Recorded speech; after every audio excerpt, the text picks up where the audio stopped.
जैसे जैसे नीट 2025 की डेट यानी 4 मई पास आती जा रही है, वैसे वैसे हमारे मन में घबराहट चल रही है, एंजाइटी हो रही है, स्ट्रेस हो रहा है, पैनिक हो रहा है और ऐसा लग रहा है मैम कुछ पढ़ा ही नहीं था। सारी चीजें ऐसा लग रहा है भूल गए हैं, ना कोई फॉर्मूला याद आ रहे हैं, ना कोई कॉन्सेप्ट याद आ रहे हैं। क्वेश्चन कर रहे हैं तो क्वेश्चन में भी देख के जोन आउट हो रहे हैं, बहुत डर लग रहा है। तो क्या करें मैम, पढ़ना छोड़ दें? मन नहीं करा पढ़ने का, नींद भी बहुत ज्यादा आ रही है, खाने पीने का मन नहीं कर रहा है या ओवर ईटिंग हो रही है, तो सारी चीजों का सॉल्यूशन आपको आज आपकी गुंजन मैम यानी जीजी मैम सारी क्लियर कर देंगी। तो वीडियो को लास्ट तक बच्चे जरूर देखना और 3 दिन में आपको बताऊंगी कि ऐसी चीजें आपको फॉलो करनी है, किन किन एरियाज पे आपको ज्यादा फोकस करना है, दैट कैन एक्चुअली मेक और ब्रेक द गेम। ठीक है, तो आपको 3 दिन में क्या करना है, क्या पढ़ना है, कैसी स्ट्रैटेजी होनी चाहिए, क्योंकि काफी बच्चे होते हैं इन 3 दिनों में ही अपने आप का दिमाग जो मेंटल पीस है वो डिस्टर्ब कर देते हैं, डर जाते हैं, पैनिक की वजह से काम गड़बड़ी कर देते हैं। यानी जिसका 600 स्कोर आ रहा था ना वो लिटरली 500 तक पहुंच जाता है और जिसका 600 स्कोर आ रहा था ना वो 700 प्लस भी पहुंच जाता है, क्योंकि वो 3 दिन में अपना दिमाग बिल्कुल स्टेबल कर देता है। तो बच्चों वीडियो को एंड तक जरूर देखेंगे।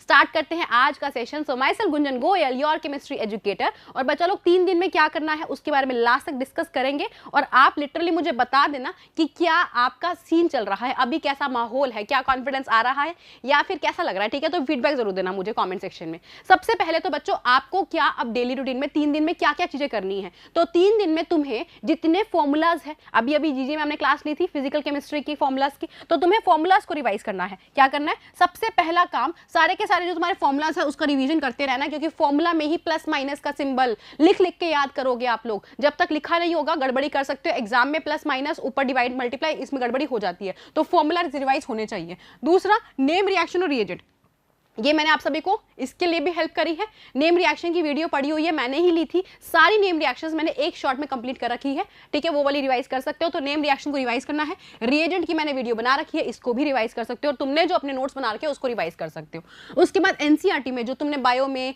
या केमिस्ट्री में तुमने जो एनसीईआरटी में हाईलाइट कर रखे हैं ना, क्योंकि तुम्हें पता है एनटीए कहां से बनाएगा, एनसीईआरटी से, तो उनको हाईलाइट्स को बार बार पढ़ना है। डायग्राम्स को भूलना नहीं है। डायग्राम के नीचे जो बायो के अंदर बात करूंगी, बायो में जो डायग्राम्स होते हैं उसके नीचे जो लाइन्स लिखी होती है उसको अच्छी तरीके से कर लेना। ठीक है जी, तो यहां पर आपके पास डायग्राम से चित्र होने चाहिए। देन समरी, आपकी एनसीईआरटी की summary is very very very very very important. तो समरीज को फटाफट क्विक रिवाइज कर लो। इनको सबको अपना अपना टाइम स्लॉट दे दो, आपके अकॉर्डिंगली, आपके टाइम सूटेबल अकॉर्डिंगली ये देना है। और एनसीईआरटी को अच्छी तरीके से अब लास्ट के दिनों में क्विक गो थ्रू करते रहो।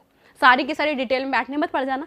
ठीक है, आपको एनसीईआरटी को क्विकली गो थ्रू करना है, तो ये सारी चीजें आपको ध्यान रखनी है। और मॉक टेस्ट के बारे में अगर बात करी जाए तो लास्ट के टाइम पे देखो 3 मई को तो बिल्कुल मत देना मॉक टेस्ट। ठीक है, लास्ट के दिन में मॉक टेस्ट मत देना।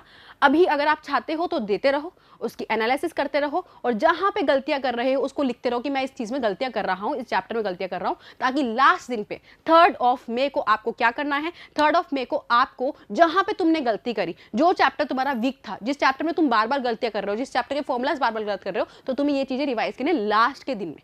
ठीक है जी, 3 मई को आपको कोई मॉक टेस्ट नहीं देना है। अपने आप को शांत रखना है, अपने आप को पीसफुल रखना है। और मॉक टेस्ट का याद रखो कि मॉक टेस्ट तुम्हारे 2 से 5 के ड्यूरेशन में ही होने चाहिए, क्योंकि यही तुम्हारा टाइम क्लॉक है जो चलने वाला है मेन एग्जाम में। ठीक है, और मुझे जरूर बताना कि मॉक टेस्ट में अभी क्या नंबर स्कोर इंप्रूव हुआ या कैसा रह रहा है, तो डेफिनेटली मुझे कमेंट सेक्शन में बताना कि मॉक टेस्ट का स्कोर क्या आया आप सभी का। अब बच्चे बहुत सारे ऐसे होते हैं इस टाइम पे एंजाइटी हो रही होती है, एंजाइटी में आपके मन में घबराहट हो रही है, टेंशन बढ़ रही है, होती है ना, पसीने आ रहे हैं, अचानक से मूड स्विंग्स हो रहे हैं, घर वालों पे चिल्ला रहे हैं, गुस्सा कर रहे हैं, तो एंजाइटी का काम जो तुम्हें है ना थोड़ा सा रिड्यूस करो। अपना डीप ब्रेथ लो, शांति रखो, थोड़ा सा घूमो फिरो, अपने पॉजिटिव दोस्तों से बात करो, घर वालों से बात करो, तो अपनी एंजाइटी को कम करो, क्योंकि एंजाइटी से तुम लोग अपना काम खराब कर सकते हो, नेगेटिव करके आ सकते हो। एग्जाम टाइम पे एंजाइटी भी हो जाती है, तो आपको अपने आप को शांत रखना है।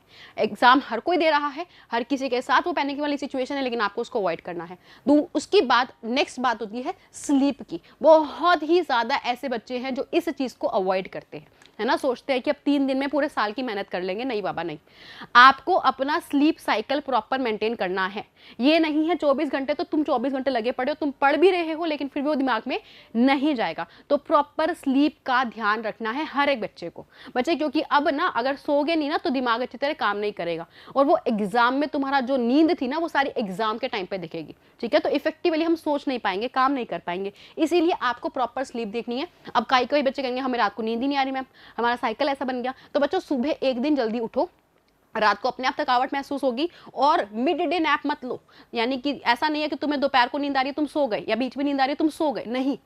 अगर आप सुबह जल्दी उठे हो तो पूरा दिन पढ़ाई करो, अपना अंदर इतनी तो गट फीलिंग रख सकते हो ना कि हम लोग नहीं अपने आप को नींद लेने देंगे, ठीक है। तो पूरा दिन मत सो और डायरेक्ट रात को ही टाइम से सो, ताकि अर्ली मॉर्निंग जल्दी उठ के फ्रेशन अप होके अपना काम कर सके, ठीक है। तो मिड डे नैप नहीं लेना है, नहीं तो आपको 2 से 5 वाले टाइम पे नींद आएगी और वो मेन एग्जाम पे भी दिखेगी। उसके बाद आपको करना है रिलैक्सेशन। बच्चे अब देखो 30 से 45 मिनट, ऐसा नहीं होगा कि आपने ना बहुत कुछ गवा दिया। 30 से 45 मिनट, 30 to 45 मिनट्स आपको अपने लिए टाइम देना है। यानी उस टाइम तुम्हें बिल्कुल नहीं सोचना एग्जाम के बारे में, बिल्कुल भी नहीं सोचना है कि तुम्हें कितना आता है कितना नहीं आता, बिल्कुल भी नहीं, ठीक है। रिलैक्स करो। रिलैक्स का मतलब कहीं बाहर जाना है, घूम फिरना है, अपने घर वालों से बात करनी है, उनसे बात करो, लेकिन एग्जाम के बारे में नहीं, ठीक है। रिलैक्स करो 30 to 45 मिनट्स। इससे क्या होता है, तुम आगे जो पढ़ रहे होगे ना वो अच्छी तरीके से पढ़ाई करी जाएगी। नहीं तो तुम पूरा दिन पढ़ रहे हो ना, उतनी इफेक्टिवली नहीं पढ़ पाओगे। गैप लेने के बाद जो पढ़ाई होती है वो ज़्यादा इफेक्टिव होती है, इससे तुम्हारी एंजाइटी कम होती है। उसके बाद बच्चे खाना खाने का टाइम, काफ़ी बच्चे कहेंगे कि खाना खाने में टाइम वेस्ट हो रहा है। बॉस तुम बायो वाले बच्चे हो, है ना जी। तो आपको खाने के लिए पहली बात तो कंजूसी नहीं करनी कि खाना नहीं खाना, फूड या मील स्किप नहीं करनी है किसी को भी, अपने टाइम के अकॉर्डिंगली खाना खाना। और कई बच्चे ऐसे होते हैं जिसको घबराहट के मारे ओवर ईटिंग होती है, ज़्यादा खाना खा रहे हो, जंक फूड खा रहे हो, है ना जी, या फूड क्रेविंग्स कहते हो, जो रात को क्रेविंग्स होती है फूड की, वो कर रहे हो। नहीं, आप जंक फूड खाओगे, ओवर ईटिंग करोगे, फूड पॉइजनिंग हो सकता है और वो तुम्हारे एग्जाम में तुम्हारी हेल्थ को अफेक्ट करा हुआ दिखता है, ठीक है। तो ये काम लोग अवॉइड करना, ठीक है। ओवर ईटिंग और जंक फूड को please please please please avoid करना। उसके बाद लास्ट में तुम्हें एक ही वाइंड अप चीज कहूंगी कि आपको अपने आप को पॉजिटिव रखना है बच्चे। पॉजिटिव मतलब इन द सेंस कि आपको अपने उन दोस्तों से बात नहीं करनी है जो नेगेटिव है। अब मैम हमें क्या पता नेगेटिव है? बच्चे नेगेटिव दोस्त वो होते हैं जो तुम्हें बताएंगे कि मेरा तो इतना काम हो गया, या कोई कहेंगे मेरे को तो कुछ आता ही नहीं, मैं तो यूं ही चला जाऊंगा। वो तुम्हें नेगेटिविटी दे रहे हैं, है ना। बहुत सारे बच्चे इस फेज में ऐसे होते हैं जो आपके आसपास आपको इन्फ्लुएंस करते हैं कि मैंने तो कुछ नहीं पढ़ा, मैं तो कुछ नहीं कर रहा, और बाद में पता चलता है वो पढ़ाई कर रहा होता है ना। सामने बुक्स खुली हुई है और फोन पे कहता है कि नहीं यार मेरे को तो कुछ पढ़ाई नहीं करनी, मेरा तो कुछ नहीं हो रहा, मेरा तो मन नहीं कर रहा, तो मैं तो एग्जाम में देखूंगा। और तुम सोच के कि यार वो तो पढ़ नहीं रहा, मैं क्यों पढ़ूं, मैं भी नहीं पढ़ता। ऐसा नहीं करना, ठीक है, ऐसा नहीं करना। तुम्हें नहीं पता वो असली में पढ़ रहा है या नहीं पढ़ रहा। तुम्हें अपने अकॉर्डिंगली जो जो रिवाइज करने के लिए कहा, मिस्टेक, मॉक टेस्ट, ये सब चीजें आपको ध्यान रखनी है, ठीक है। जो मैंने चीज कही, पॉजिटिव दोस्तों से बात करो, या पॉजिटिव अपने घर वालों से, ज्यादा पॉजिटिव कौन ही होगा, तो अपने घर वालों से आराम से बात करो। और घर वालों में भी ऐसे नहीं डांट सुनने बैठ गए कि डांट रहे हैं तो तुम सुन रहे हो तो और डिमोटिवेट हो रहे, नहीं, ठीक है। तो आराम से पेशेंटली जो तुम्हें पसंद है वो चीज करो, पॉजिटिव रहो, नेगेटिव मत रहो, ओवर थिंकिंग मत करो, पैनिक मत हो, ठीक है। थोड़ी देर बैठे बैठे सोच लो कि मैं एग्जाम हॉल गया, एग्जाम हॉल में जाके मैंने ये किया, ऐसे करके अपने दिमाग में वो चलते रहो,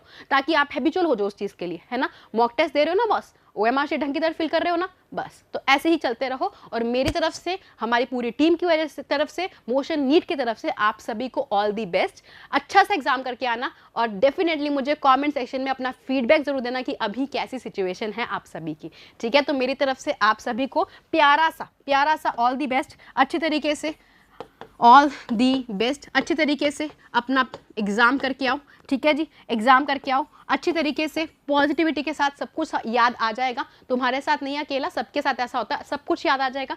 तो बच्चे मिलते हैं अगले सेशन में, और अच्छी तरीके से एग्ज़ाम दो। All the best from my and, thank you.